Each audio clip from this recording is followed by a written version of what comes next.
panawagan ng isang mapanalangin Kristiyano at ano ang makukuha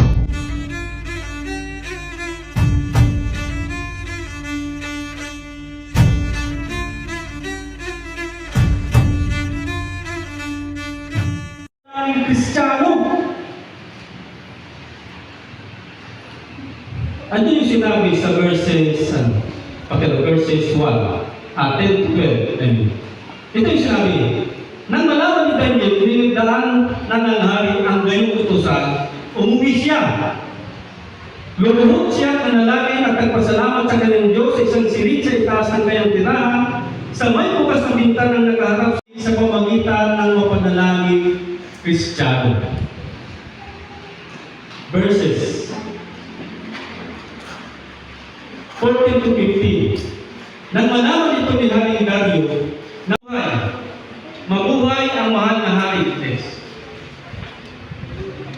Sige. Wala po. Si Daniel ay nakita namin doon sa kanyang silid, nakabukas ang bintana.